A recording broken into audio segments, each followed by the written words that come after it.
faire un petit tuto avec mon vécu à moi en fait. Voilà, parce que bon, comme vous l'aurez compris, moi je suis complètement débutant. J'ai jamais fait de cours de voile, quoi que ce soit. La seule chose que j'ai fait, c'est j'ai passé mon permis, donc mon permis côtier. Voilà, donc ça c'était c'était en décembre 2022. Donc ensuite par la suite j'ai acheté mon premier voilier, donc le Tioman 2. Et puis bon, il a été détruit donc l'année dernière par la tempête en novembre. Et du coup, donc voilà, on se retrouve, on est avec Aiwa, voilà, c'est mon nouveau bateau. Je raconte ça pour ceux qui n'ont pas suivi la chaîne depuis le début. Voilà, je vais faire un petit retour d'expérience et puis aussi donner mon avis sur le fait qu'on peut naviguer à la voile, même au moteur, hein, mais on peut naviguer en étant débutant et il y a quelques règles bien sûr qu'il faut respecter, mais c'est faisable. Voilà, moi je l'ai fait. Je dis pas que je suis un champion, loin de là. Il me reste énormément de choses à apprendre, mais j'arrive à me débrouiller. J'échange pas mal avec des gens qui m'expliquent. J'essaye de comprendre les voiles, j'essaye de faire plein de choses. Il ne faut surtout pas laisser de côté tout ce qui est sécurité, bien sûr. D'où le premier point où je voudrais venir. Moi je pense qu'il est indispensable, pour ma part, vous faites comme vous voulez, mais je pense qu'il est indispensable de passer au moins le permis côtier. C'est pas pour ce que ça coûte en plus. Et franchement, c'est très formateur. Il y a plein de choses qu'on apprend. Ne serait-ce que les règles de navigation déjà. Ça peut vous éviter d'aborder quelqu'un, ça peut vous éviter plein de choses. Ça vous apprend aussi à faire un petit peu de radio. C'est pas non plus le CRR, mais c'est un minimum quand même. Moi, pour moi, je ne me verrais pas aller en mer sans le permis côtier. Voilà, ça c'est un premier point. Ensuite, en second point, la sécurité, c'est tous les EPI, donc le gilet. Moi, sur mon bateau, j'ai une ligne de vie, j'ai toujours une longe avec, surtout parce que moi, je navigue pas mal en solitaire. Voilà, quoi, il y a des choses sur lesquelles on ne peut pas, on est obligé d'avoir ça. Ne serait-ce que pour sa propre sécurité, en fait, on est obligé d'avoir ça. Faut pas hésiter, franchement, même un gilet, je veux dire, c'est pas parce que ça coûte rien, enfin c'est pas ça coûte rien, mais c'est quoi un gilet, c'est 50 €, ça peut vous sauver la vie, quoi, donc je pense qu'à un moment donné, il n'y a même pas à réfléchir, une longe c'est pareil, quoi, 25, 30 €, voilà, je pense qu'en plus il y a plein de matériel qu'on trouve d'occasion sur le bon coin, on peut faire des super affaires, je pense qu'il faut pas s'en priver, quoi, il faut pas lésiner là-dessus, pour moi, c'est indispensable à la navigation. Après, voilà, moi en retour d'expérience, ce que je peux vous dire, c'est que voilà, comme ça s'appelle, c'est de la plaisance et il faut que ça reste de la plaisance. Il ne faut pas rentrer dans la baston, il ne faut pas aller chercher de suite, je sors toutes les voiles, moi je veux faire du 5 nœuds, du 6 nœuds. Non, il faut commencer doucement. Il faut déjà faut sortir en mer. Voilà, il faut que ce soit force allez, peut-être 1 ou 2. Même première sortie, je dirais, allez, vous le faites force 1, histoire de vous familiariser un peu avec l'eau, le ressenti en fait. Ensuite, voilà, puis vous montez crescendo. Force 1 avec un peu de vent, vous me dites, moi je sors la grande voile, j'essaye 2-3 réglages, voilà, j'ai vu que c'était comme ça, allez, j'essaye. Après, vous faites une autre sortie où vous testez le génois. Puis le jour où vous sentez, où vous maîtrisez un petit peu les deux, voilà, vous faites une sortie avec force 2, avec un tout petit peu de vent, là, une jolie petit vent, et puis vous sortez les deux, et puis voilà, vous commencez à vous amuser un petit peu, quoi. Le but, c'est pas... Attends. Ouais, Thomas, tu me reçois? C'est pas de faire de la Formule 1. Le but, c'est vraiment de prendre du plaisir. Voilà, tout le monde, la plaisance, c'est prendre du plaisir. On n'est pas là pour faire des régates. Après, plus tard, si ça vous intéresse, ouais, pourquoi pas, vous faites des régates. Moi, pour ma part, voilà, le plaisir c'est ça, c'est juste la petite sortie là, pas de bruit de moteur, il y a l'eau, les éléments, il y a moi, et puis puis voilà, et puis quand je partage tout ça avec ma famille, ou quand je partage avec des amis, ben, franchement c'est excellent. Avec les jumelles, je te vois pas pour l'instant. C'est vraiment bien. Après je reviens aussi sur ce que je dis. Moi je suis débutant, j'ai pas fait de cours de voile, c'est mon propre choix. Je dis pas que les cours de voile c'est pas bien. Franchement si vous avez l'occasion d'en faire, faut le faire. Voilà, vous allez gagner un temps monstrueux, vous allez comprendre le voile, vous allez comprendre le vent il est pas le même en haut qu'en bas. Voilà, il y a plein de choses que vous allez apprendre au niveau des réglages, tout ça, affiner le réglage de vos voiles. C'est des choses que moi j'ai pas faites, mais j'ai lu énormément de bouquins, je me suis beaucoup renseigné, j'ai beaucoup navigué en solitaire, j'ai fait pas mal de sorties. Voilà, j'ai regardé plein de tutos et il y a des super tutos, franchement il y a des trucs, c'est hyper facile. Et comme je vous dis, il faut pas se mettre en danger, il faut sortir par temps, voilà, comme aujourd'hui quoi. Aujourd'hui, super temps, la houle elle est prévue de 0,30, 0,20, c'est prévu entre 8 nœuds de vent et 15 nœuds en rafale. Voilà, là j'ai 11 nœuds là. Ouais, j'ai 11 nœuds, je suis au travers. Le bateau il gîte pas trop, j'avance pas plus que ça, j'ai pas hyper bien réglé ma grande voile. Mais ça c'était le temps de faire la vidéo, parce que je suis pilote automatique. Et c'était le temps de faire la vidéo. Voilà, après je vais régler un petit peu mieux histoire d'avancer un peu. Et puis voilà, mais ça c'est hyper important aussi, vous voyez, quand on part en mer, vérifier la météo. Vérifier la météo, regarder les marées, les courants. Les marées, surtout si le port où vous êtes, ça découvre. C'est hyper important, quoi. Faut pas faire n'importe quoi, faut pas dire je vais à tel endroit et puis quand je reviens, mais non, mon port il a découvert, je me fais rentrer, comment je fais?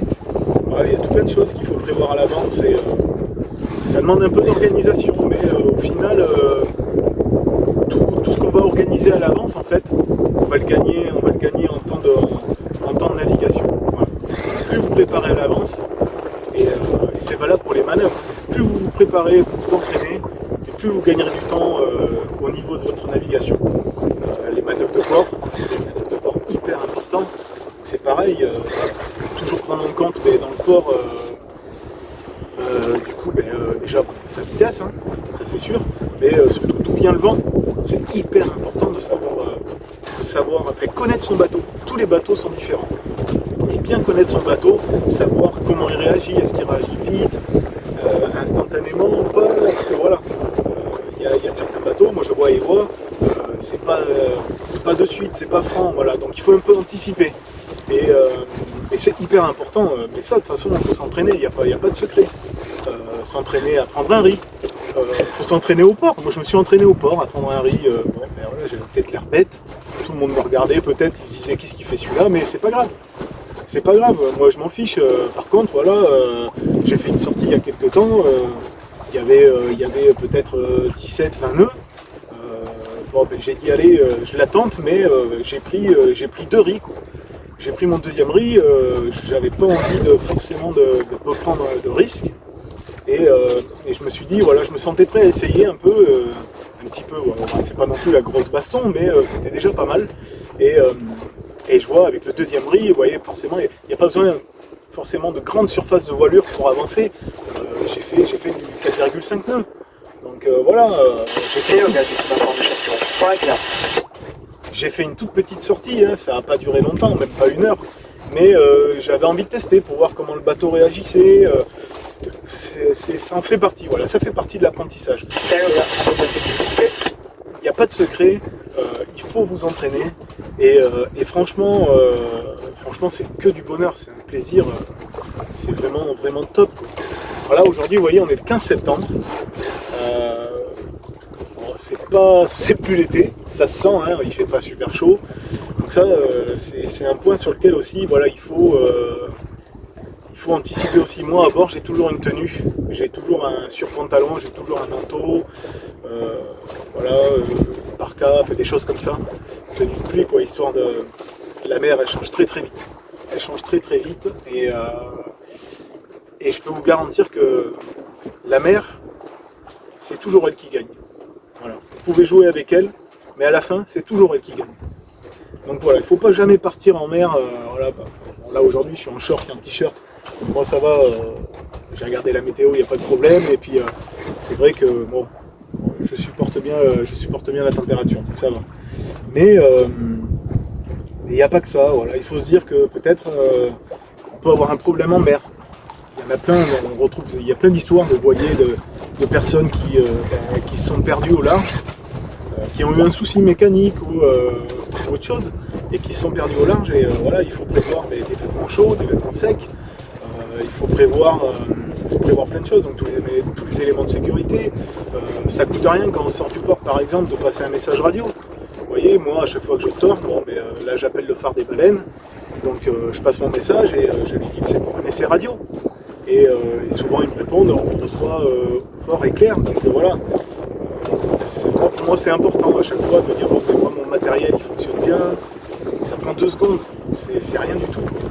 Et puis aussi, ouais, souvent, moi je pars en mer, c'est pareil, je veux dire, il y a toujours un minimum sur le bateau, il y a toujours de l'eau, donc la bâche à eau elle est pleine, et à côté de ça, j'amène toujours un pack d'eau, histoire de, voilà, parce que la bâche à eau ça va 5 minutes, je m'en sers plus souvent quand même pour autre chose, mais bon, imaginons on est perdu en mer, voilà, on est à 50 litres d'eau, j'ai un pack en plus, toujours de la nourriture. C'est bête, mais voilà, il y a toujours des boîtes de sardines, des pâtes, des choses comme ça, quoi. Des non périssables. Et non périssables sur longue durée. Mais voilà, il y a toujours. Ah, je sais pas si vous entendez, on entend là, le vent qui monte un peu là. Ouais, là ça commence à agiter un peu, vous voyez, on vient de 16 nœuds, 17 nœuds, 18 nœuds. On avance, un nœud.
De bord.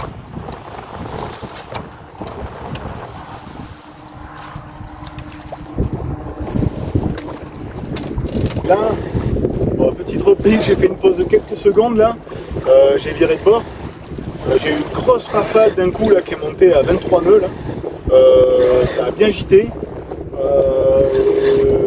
donc voilà, mais vous voyez ça fait partie de la navigation, ce que j'expliquais. Toutes les choses qui peuvent arriver en mer, voilà, comme je vous l'ai dit, la mer elle gagne toujours. Donc toujours rester sur ses gardes.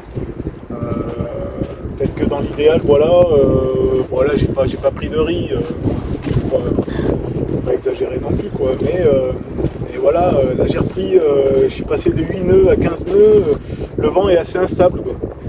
Donc il faut faire attention, il faut rester sur ses gardes. Et voilà quoi. Là, vous voyez, ça remonte un petit peu. Là, vous voyez, là, j'ai des rafales à 26. J'avance pas plus que ça. Hein. J'ai pas réglé spécialement ma voile justement pour avancer un peu, mais pas prendre de la vitesse. Le but pour moi, là, c'était de faire la petite vidéo et de naviguer en même temps, de faire plaisir. Et voilà, il faut vraiment faire attention. Vraiment faire très très attention. Vous voyez, là, je suis pas en travers. Je vais peut-être me mettre vent arrière, histoire d'être peut-être un petit peu plus tranquille.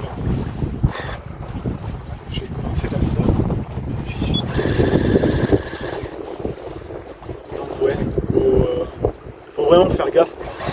Vraiment faire gaffe. Donc on va revenir à nos moutons. Ouais, donc faut partir en mer avec un minimum, quoi. Voilà, donc des vêtements, de la nourriture, et après au fur et à mesure de vos sorties, vous vous sentirez d'aller d'un point A à un point B. Moi je l'ai fait l'année dernière. J'avais fait plusieurs sorties au moment où j'ai acheté Tioman, et un jour j'ai dit les go, j'avais bien révisé mes marées, j'avais bien révisé mes courants, le vent, je m'étais dit je sors pas à plus de ça, enfin voilà. Je m'étais mis plein de barrières aussi. Faut pas hésiter à se mettre des barrières, on n'est pas des super héros, quoi. Faut pas hésiter, faut pas se dire moi j'ai décidé de faire la sortie familiale, moi j'ai dit que c'était comme ça, mais c'est pas comme ça que ça marche en fait. Faut que ça reste un plaisir pour vous, et faut que ça soit un plaisir surtout pour les autres. Parce qu'il faut se dire aussi que quand vous sortez en solitaire, y a votre famille à la maison, si vous faites les foufous, à un moment donné elle va se dire je suis pas en confiance, et c'est pas bien qu'eux non plus se disent voilà, est-ce qu'il va bien, est-ce que vous n'avez pas envie d'être collé au téléphone quand vous faites vos sorties non plus. Enfin voilà, c'est comme ça que je le vois. Après voilà, donc après je vous disais il faut faire une sortie. Moi l'année dernière, donc j'en ai fait une sortie, une journée, on est parti sur le banc du Bûcheron. Donc le banc du Bûcheron, c'est un banc de sable au nord de l'île de Ré qui découvre, et voilà, donc on jette l'ancre à cet endroit-là, on mouille, et puis en fait ça découvre, et après on est posé sur le banc de sable. Donc voilà, le temps de la marée, c'est super, franchement c'est super à faire, les gamins ils jouent dans le sable, tout ça, c'est génial. Et après du coup quand la marée est remontée, on est parti à Saint-Martin-en-Ré. Donc on a passé la nuit là-bas, et puis le lendemain matin on est revenu à notre port. Donc voilà, c'est pas une grosse nave, ça faisait une quinzaine de milles à peu près.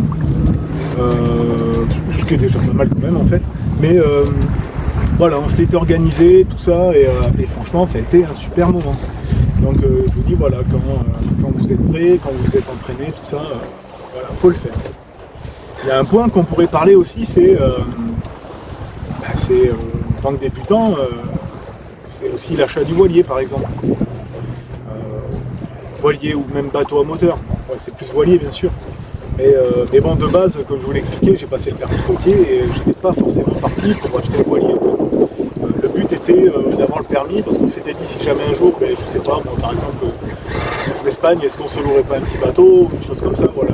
On avait passé le permis pour ça en fait. Mais bon, moi j'ai passé mon permis dans un bateau école, où le formateur, c'était un voileux, et il m'a dit d'essayer, il m'a donné envie d'essayer. Et puis je vous avoue que quand j'ai essayé, quand j'ai fait ma première sortie en mer en voilier, et c'était sur Tioman d'ailleurs, là on était à la recherche d'un voilier, et puis on voulait un voilier pas trop cher pour débuter, mais qui reste quand même habitable. Et en fait Tioman, c'était un établissement de I pour ceux qui connaissent. Et donc je suis sorti avec son propriétaire à cette époque-là. C'était au mois de février, je m'en rappelle. Je crois que c'était le 5 février. On a eu une super journée. Et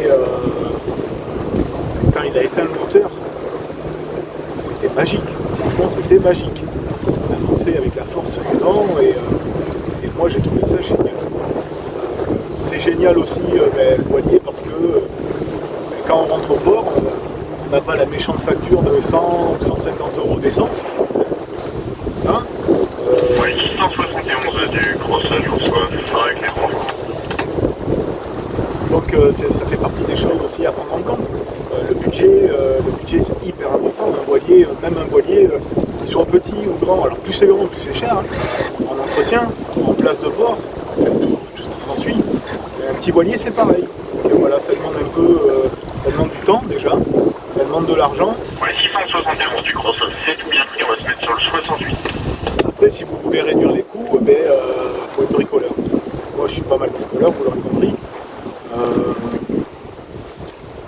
Après, vous avez le droit aussi d'aller voir les chantiers, et puis de leur poser des questions, ils vont vous répondre. Hein. Ils ne sont pas fermés, il n'y a pas des droits réservés sur la mécanique ou des choses comme ça. Vous pouvez poser des questions, vous dire j'ai mon bateau qui fait ça, ça pourrait venir de quoi. Et toujours, c'est des gens qui sont là aussi. Enfin, je veux dire, si demain vous avez vraiment besoin d'eux et qu'une fois vous êtes venu leur poser une question et qu'ils n'ont pas voulu vous répondre, le jour où vous avez vraiment un problème et que vous avez besoin de leur service, vous n'irez pas, c'est tout. Vous irez voir ailleurs, tout simplement. Et eux, en général, c'est pas comme ça que ça fonctionne. Ils sont là aussi pour aider les plaisanciers. Voilà. Et souvent, même si vous discutez 5 minutes avec ces gens-là, ils vont vous donner plein de conseils, sur des conseils de navigation, des choses comme ça.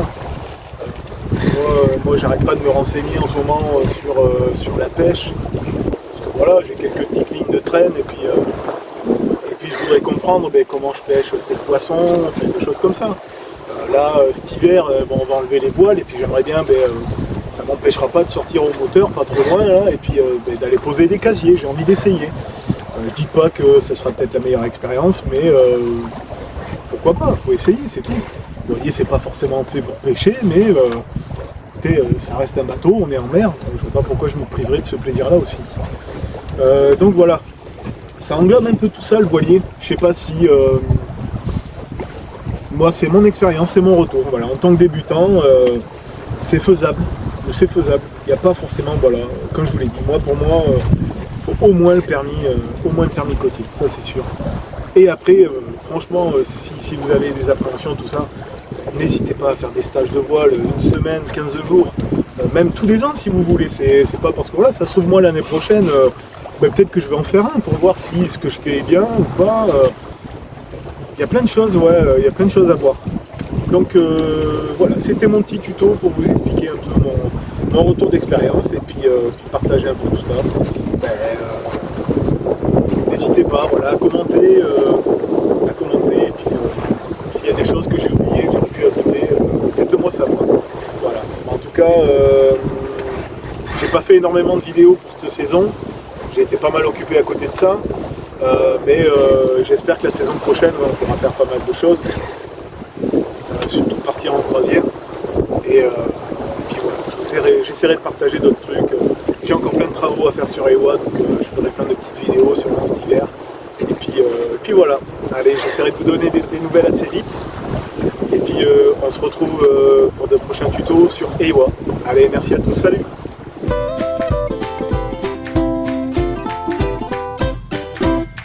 Si tu as aimé cette vidéo, n'hésite pas à laisser des commentaires, et puis mets un pouce et abonne-toi. À la prochaine, salut!